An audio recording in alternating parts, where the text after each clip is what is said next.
Welcome to Ethical Edge Insights, Conversations with ChangeMakers, a space for deeply reflective conversations with those shaping our world. Here we explore their journeys, their greatest challenges, their most significant contributions to date, the contributions they seek to make, and how ethics have shown up along the way. Join us as we uncover the stories that shape our shared future. Hi, Louise. Hello. It's Thank been a you. while. Yeah, it has been a while, and thank you for coming on for the chat. So I'm looking forward to almost like a catch up, but even getting to know you even more from this conversation, which is what happens. And I mean, where did we first meet? When we touched base and pulled you into the authoring a chapter in the positive psychology coaching in the workplace. I So think so. If that, not, somewhere there. Yes. Okay, we'll yeah. say it. Yeah. So and so that was like at the beginning of COVID, so everything was going crazy. Mm. So, it was a journey. So wondering where you've been since then, but before we go there, do you want to tell us your story and what's inspired you to be where you are today professionally? Okay, so there's a lot there. Yeah. So hi, I'm Dr. Louise Lambert, for those of you who don't know me. I live in Dubai in the United Arab Emirates, and I've been here since 2003. That's a long time. And it's home. I have my golden visa and yeah, I call the UAE home, as many people do. Um, how did I start? So I am Canadian. I worked in mental health for many years in Northern Alberta. And, your standard mental health. So, depression, anxiety, major mental health issues, suicide, drugs, alcohol, murder, all this beautiful stuff. And then I was doing my doctorate during that time, and I stumbled upon a course called positive psychology. And I'm like, yeah, this is going to be an easy A. Let's do it. And, and like my whole world changed when I took it, because I'm like, what? This is actually what I took psychology for. Mhm. And I mean, I had already been practicing for many years, went back and did my doctorate after. So I had that experience in mental health, and it just really made me question a lot of why we do what we do, why we use the approaches we do, how useful, how effective these approaches are. And I just thought, you know what? It's time. I want to do something different. So at that time, I was doing depression groups, which are a lot of fun. And I thought, oh my gosh, it's always the same people. Like, we're doing the standard cognitive behavioral therapy. People come in, they go, come in, they go. And so I approached my manager at the time and I said, I want to do a happiness class. And she just laughed. She's like, oh, that's cute. And I'm like, no, I'm serious. A course in positive psychology, and to really use these validated strategies with clinically depressed patients in Mhm. mental health. I mean, we have nothing to lose because we've had the same clients for years. And obviously, what we're doing is not working. So, can I try? And she said yes. And that's where it all started. So, I saw some pretty interesting results. We published that study. And then since then, I've just stuck with positive psychology. And then a few years later, I moved here, did a bunch of other stuff, but really that's where my journey with positive psych started, and where that transition from mainstream psychology to positive psychology really began. It was in that one easy, and I did get an A. I just want to point out it's very important. So what led you to studying psychology in the first place? Oh, well, that's actually really easy. There's nothing earth-shattering there. So I grew up in northern Alberta, and I mean, look, there's oil and gas, forestry, the trades.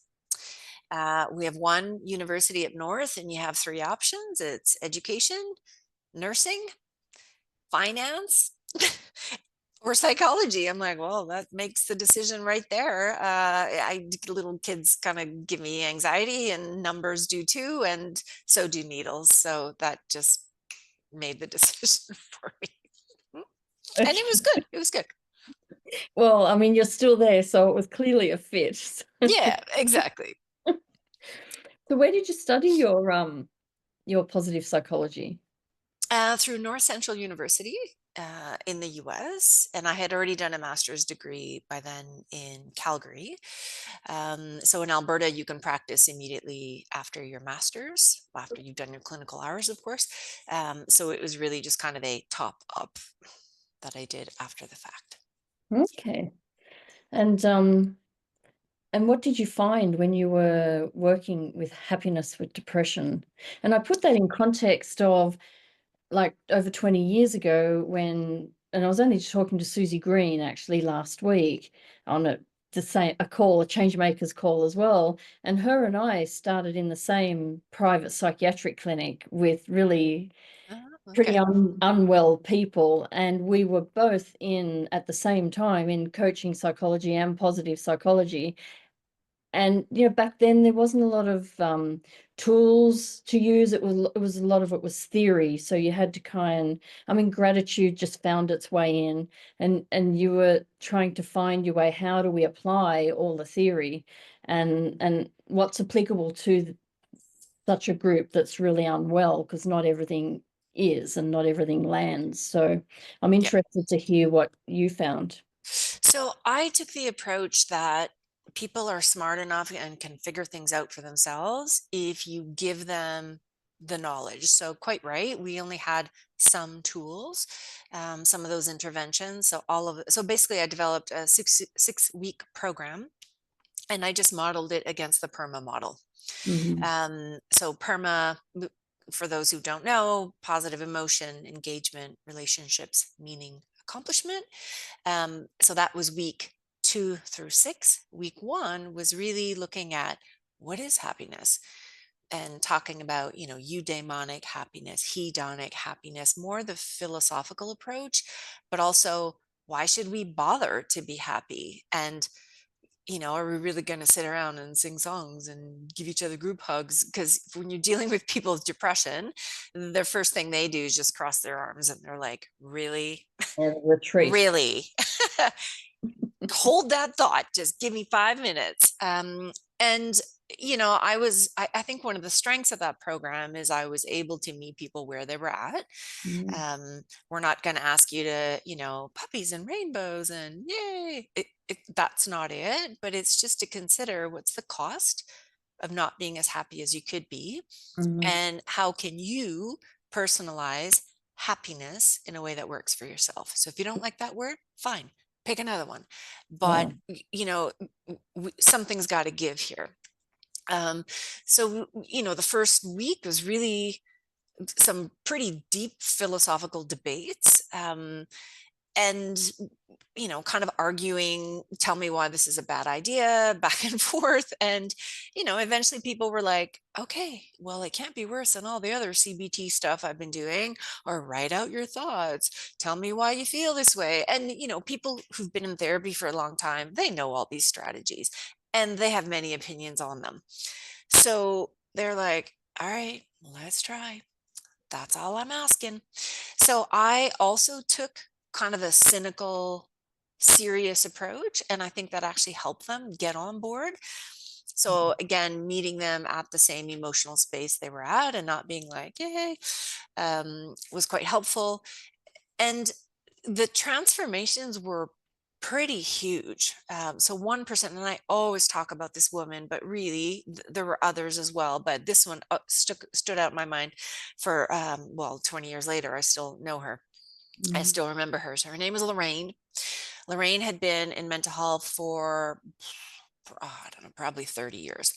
The typical mental health client, back and forth, hospitalization, antidepressants, would get a little bit better, then back down again, a little bit better, but was not living a life. This is not a life. And so, I'm like, Lorraine, we are going to do something different. We're And going to happify you. we kind of have this relationship where I'm like, Lorraine, I got you in my sights. And like, we got to do something different. You need to live your life. And she's like, I know. So give me the, give me tools. So after a couple of weeks, people stay at the end of groups and they give you Mhm. their thoughts and insights. And one day Lorraine stays behind and she's like, I'm pretty mad at you.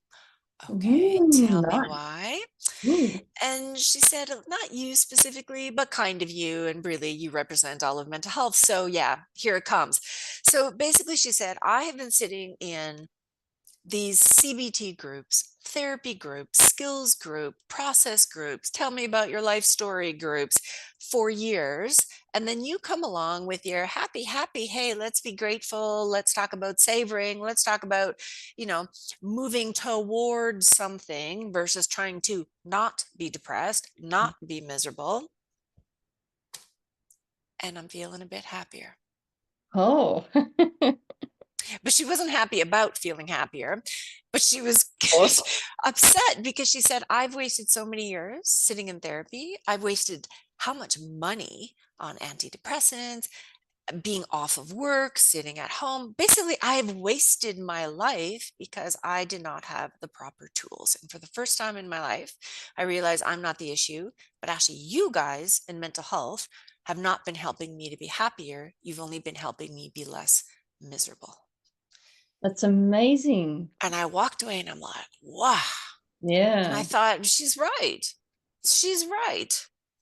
And for me, like that's the big change in positive psychology. If you're just trying to be less, this is also not a life. We need to give people something to move towards, something to get excited about, a reason to get up in the morning instead of, let me write down how I feel. And no, this, no. Um, so she really convinced me that I was on the right track. But we had other people who, again, the boomerangers, right? And they're like, yo, I'm good. Like, I hope I never see you again. And I'm like, me too. Like, that's the point, right? Other people, one woman sent me a postcard and said, I finally left him. And the Uh, postcard was from like some, I don't know, it was Bermuda or wherever she went. But I was like, holy man, right? Yeah, and the outcomes were pretty significant. And as we know, the research would support that positive psych interventions are on par with CBT, they're on par with antidepressant medication. They work, particularly when you can meet people where they're at and speak the language that they speak. So the mhm. words we use is also really important. So I learned a lot from that. And it's just, yeah, mental health is one thing, well-being is a different thing. These are two different things. You know, I recall way back when I was providing therapy that one of the things that would consistently come up from, often would be the resistance to change actually. And change could be that I can actually be happy, that I can experience a different emotion than the crappiness I'm feeling. And that resistance to the I'm comfortable with what I know, even though I'm desperately unhappy. Yeah. And to switch that over. So how did you see that happening, or how It, did you work with that in the groups? it's a big risk. Yeah. And Lorraine talked about that as well. She's like, I've been depressed for 30 some years. Like everybody knows me this way. I I've been only in and know. out of, yeah, like I've been in and out of, like everybody knows me as depressed Lorraine. And for her, it was weird because, I remember like near the end of the group, she came in with lipstick one day and I'm like, and I didn't comment. And I didn't comment precisely because I knew everybody else was commenting. And that kind of makes it even more awkward. Like, oh, what is this? You're happy now. Yeah. I just let it go. But I noticed that, yeah, there is a resistance. Like your whole identity gets Mm-hmm. wrapped up in how you feel. And this is one of the big issues I have with the mental health narrative. that we see today. You know, everybody's like diagnosing themselves on TikTok. I'm a this, I'm a that. No, you're not. First of all, stop it. Okay. It's not possible that 80% of the population has a mental health issue. This is not possible. It's 1 in 5, and it hasn't moved. Temporary spike in COVID, we're Yeah. pretty much back to normal. Now, the increase in unhappiness has gone up. I'll give you that. But yeah, I mean, it's it's almost like it's become a bit of a way to get attention. Mhm. And I'm mindful of that. So yes, to get back to your question, I didn't really address it. I just let it happen. But we did talk about, you know, what's going to be the cost to being happier. So Mhm. there's a cost to being unhappy, this we know, but it's also costly to be happy, because maybe your husband's going to be like, maybe your friends are going to be like, oh Mhm. gosh, now you're doing better than I am. Maybe they were comfortable with you being in the sick role. Yeah. Think Um, about the drama Parents, triangle. yeah, right. It suits other people's purposes when you're unhappy to a degree. But also, if that was how you got attention, how are you going to get it now? Like Yeah. you have to change other things in your life to accommodate and adjust for happiness as well. Mm. So yeah, like your whole life changes when you shift just a little bit and start being a little bit happier. And I like happiness for that, because it means a lot of things just fall into place. So when you're happier, you start sleeping better. When you're happier, you have more energy and you want to be more active. Probably going to start losing weight too. Although you might be happier to start eating cheese because now you're hanging out with friends and having fun. That might be possible. But things are going to change, right? So we did talk about that as well. There's risks to this. Some are going to be fantastic risks, and others, be careful, you're going to lose people in your life. So Mm. think carefully if you want to be happy or not. So I kind of sold it like, it's up to you, but buyer beware. This is going to happen, which is important. Yeah. Yeah, We're it is. asking people to make changes. I mean, you know, that's part of informed consent. It's going to change your life. Yeah. And tell us about more about where you're at now. So you're in Dubai? Yep. So I moved here, and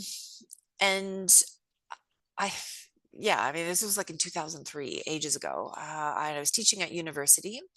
I was doing research. I tried to publish my first study here, and that was hilarious because I, of course, sent it off to international journals, American journals, thinking, yeah, I'm like a scholar, I'm a researcher. I got shut down immediately. You're kidding. And no, like straight up. And the comment, and I will remember this to this day, and it's what sparked another development. But the review came back. It wasn't even about the study, they didn't even get that far. It was, um, basically, where you live is of no interest to international readers, Holy nor to the American audience that this journal caters to. And I thought, wow. well, pardon me, but isn't that a coincidence? Because your stuff is not relevant to us either. And right at that moment, I thought to myself, why do we not have academic journals in positive psychology for the Middle East? I mean, this is stupid. And I wasted months looking for them, whining and complaining. And then somebody was like, why don't you just do one? And I was like, oh, yeah, okay. Of course I can. I can do that. I can do anything. And yeah, I did it. So I'm also the editor of the Middle East Journal of Positive Psychology. And I'm really proud of that we did that. And so we only accept, so if you're from the US, no, I'm sorry, you're getting a decline button from me. Um, so we only accept research from the Middle East, for the Middle East, by the Middle East, for Middle East audiences. The end. Fair enough.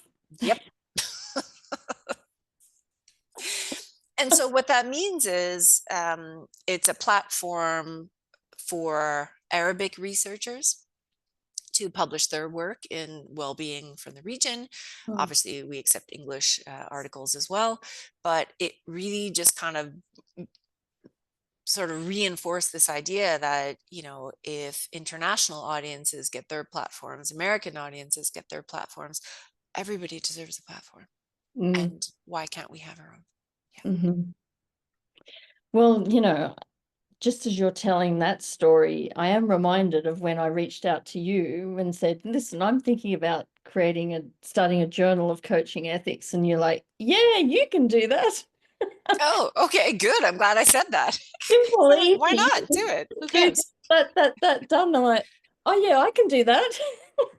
So I went this long journey, which actually, yeah, you can do it, but you got to work for it. It doesn't just land. It really doesn't No, land. no, No. Anyway, your attitude inspired me and I followed up. So good. thank you. Excellent. Which leads me to the next question, because clearly you've had an impact on me, as I just mentioned. But looking back at your career, what do you think you've done in addition to the journal founding? How do you think you've had an impact across, and you've spoken to a few different things, but I'm wondering if there's even something else that's quietly sitting there that you're proud of. I think it's just making happiness matter.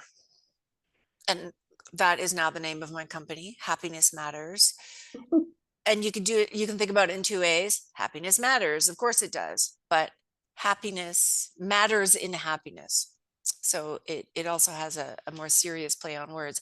But it's, through the journal, that kind of gave me a platform to start talking about happiness, but well-being, life satisfaction, quality of life, and why that matters and why we ought to be taking that more seriously. So my research, I think I've got like 40 some published studies now, many of which have been done here. So, testing out positive psych interventions on a number of different groups. So Mm, some in the UAE, also in Kuwait, mhm, in Saudi as well. Recently, I just finished a program in Palestine. So, and there's always a resistance to that as well. So people will be like, happiness, oh, this is kind of stupid. We're in the middle of a war. We're in the middle. I get that. I get that.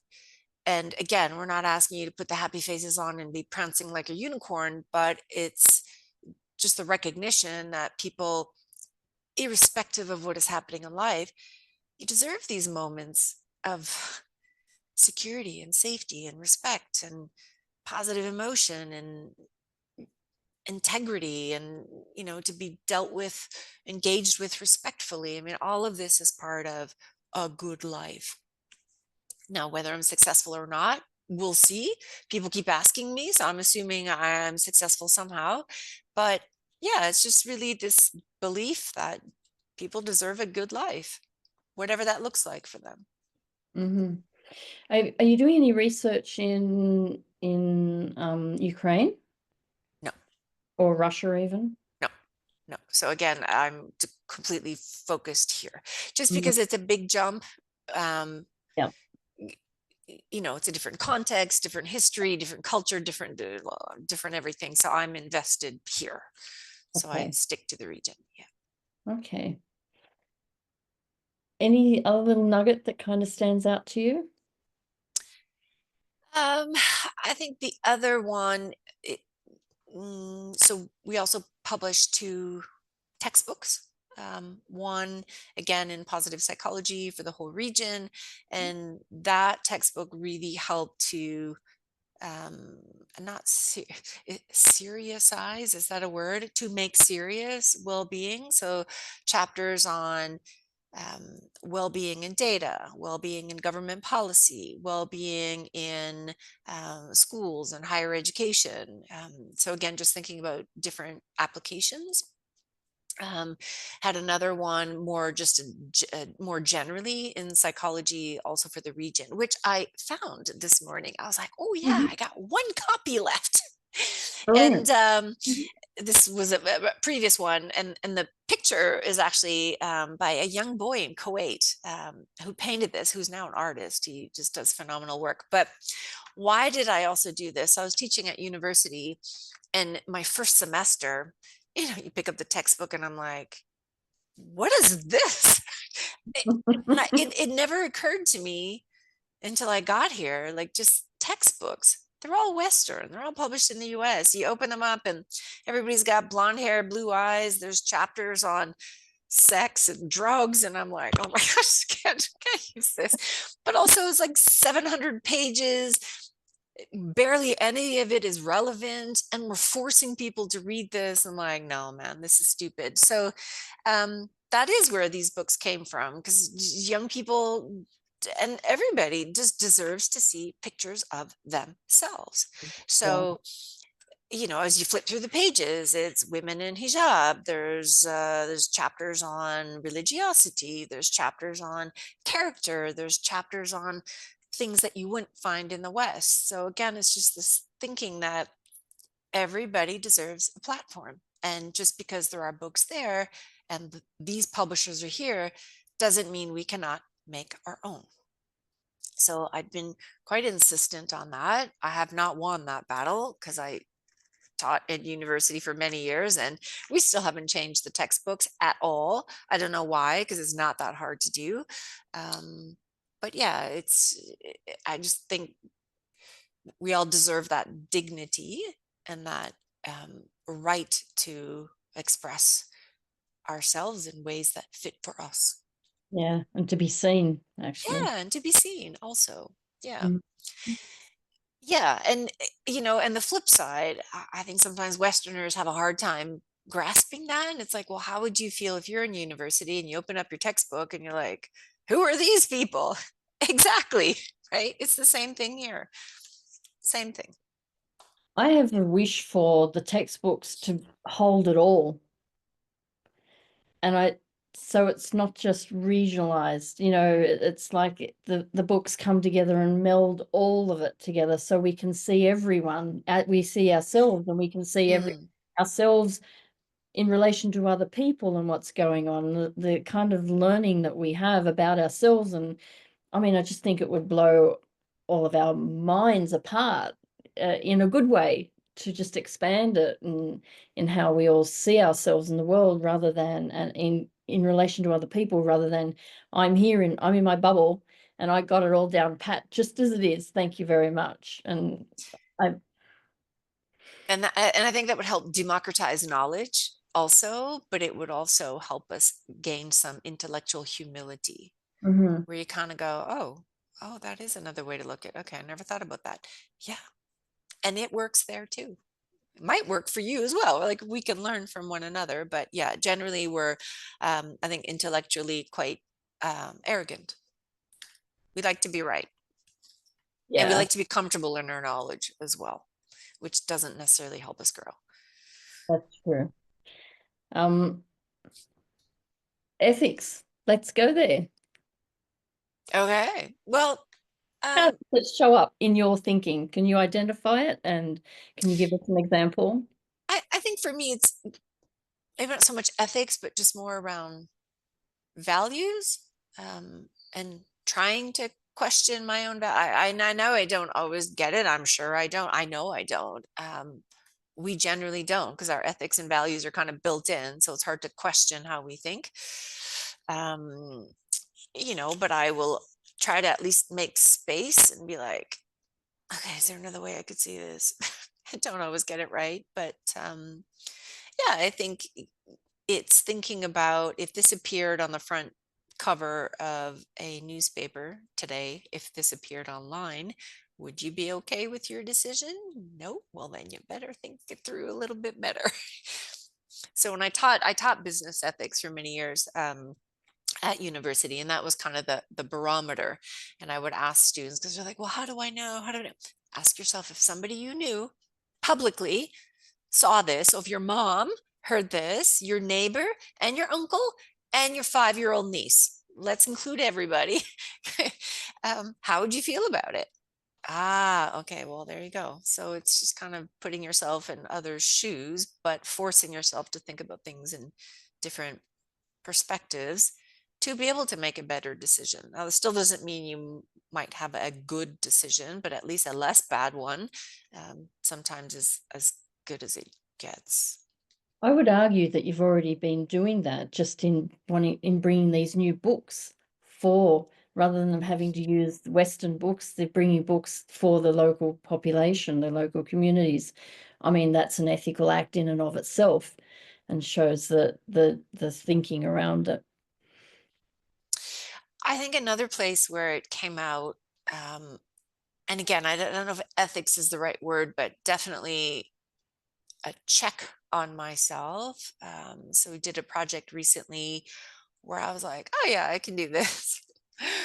And then I was told, no, if you do this, this is going to be offensive because of this. And I was like, oh my gosh, like my face just went, oh, I felt so bad for days. Like I didn't even sleep. It made me cry. And I got off the call. I felt so horrible, but it was good for me to be told that. And sometimes we need to be told things straight up. Yeah.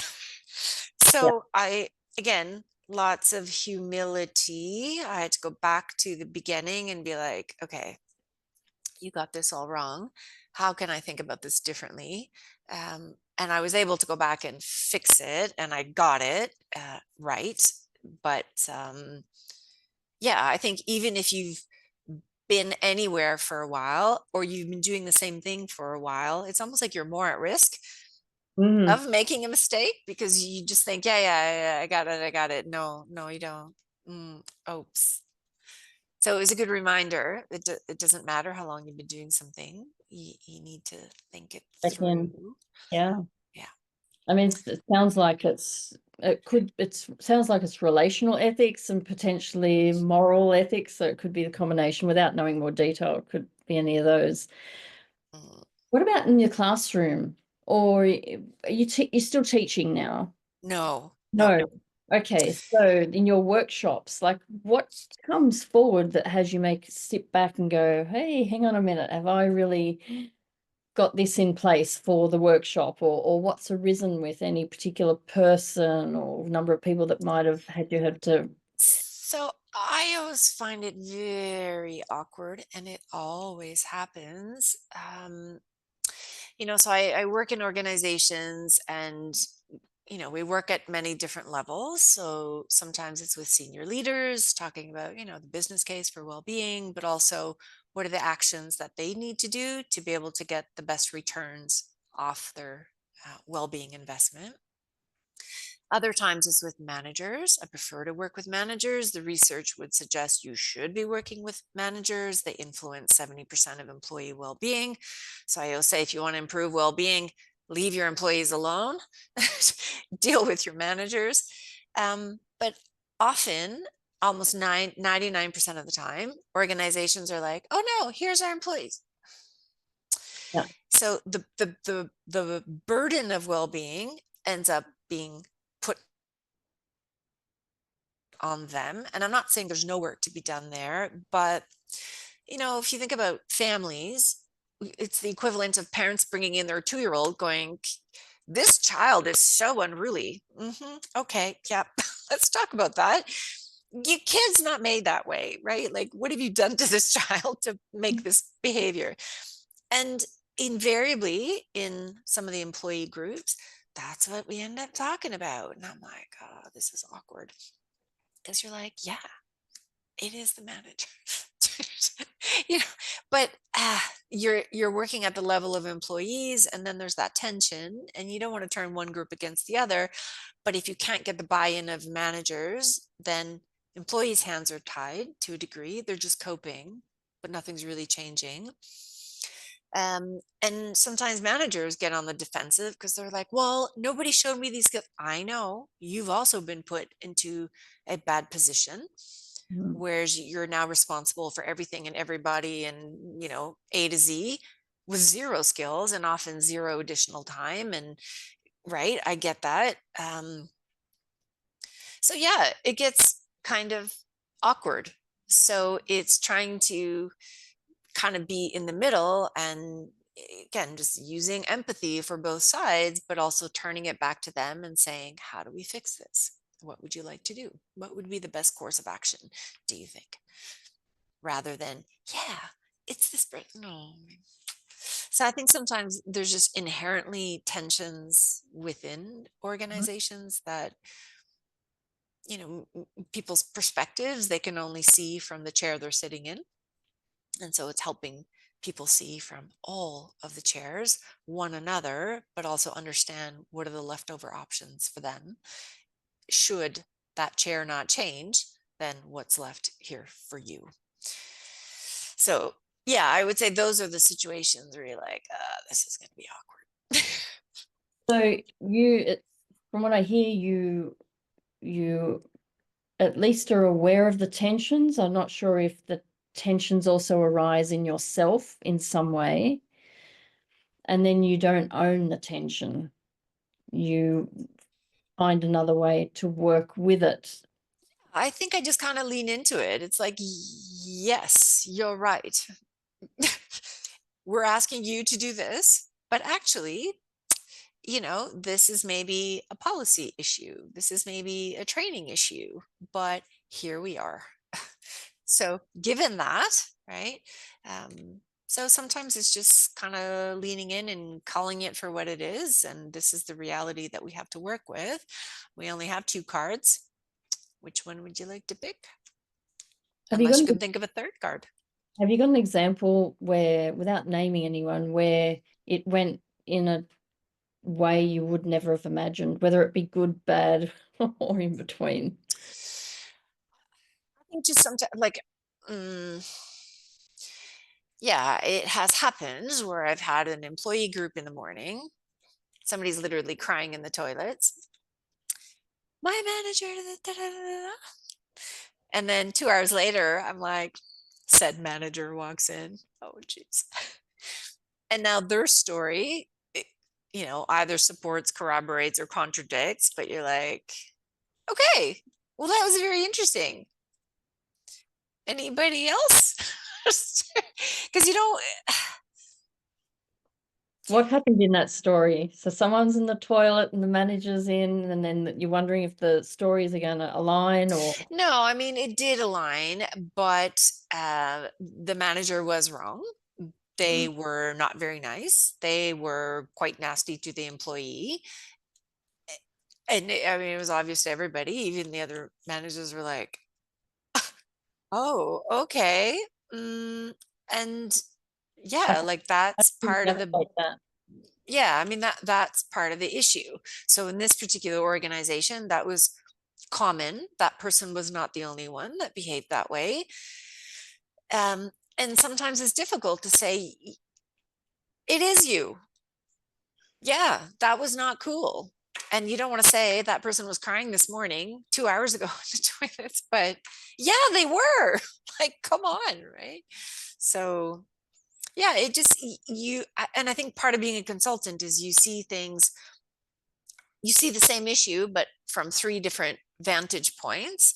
And you end up having all this institutional knowledge that maybe this group can't see, or this group can't see from this perspective. And it, you have to be very diplomatic and choose your words and do what I'm doing now.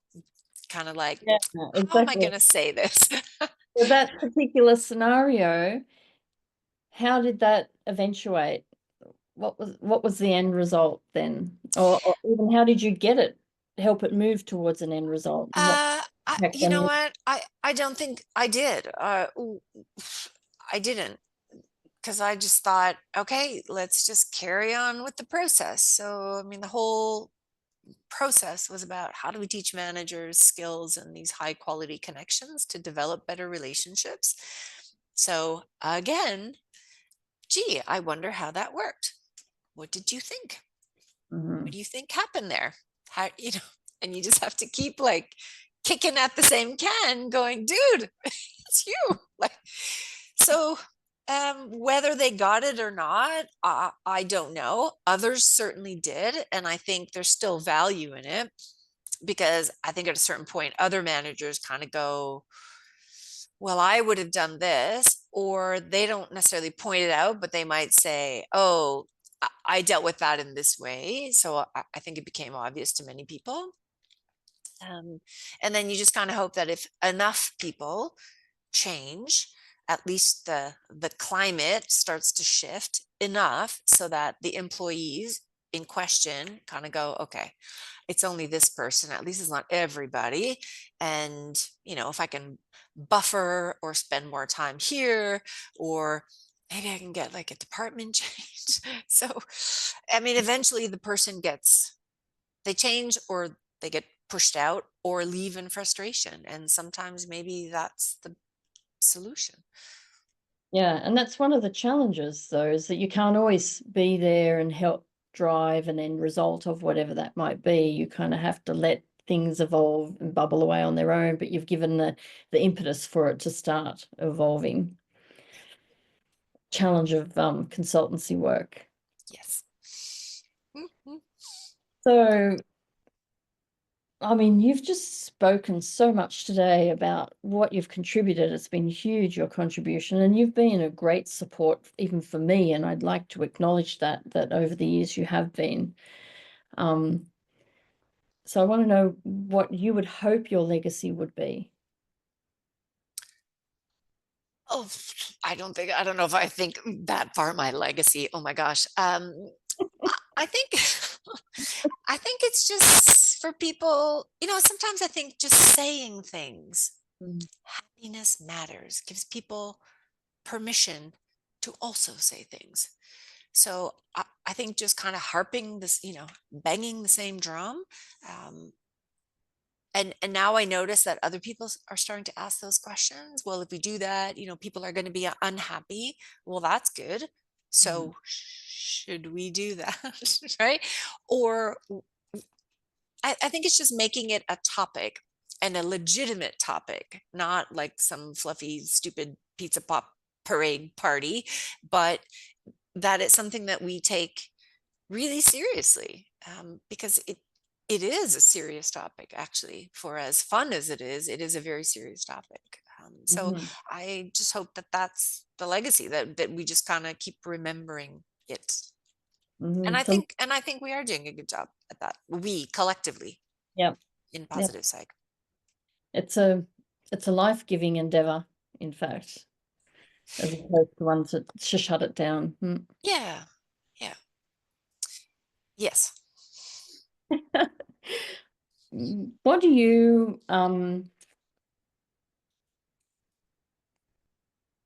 thinking about that you're banging the drum for happiness matters.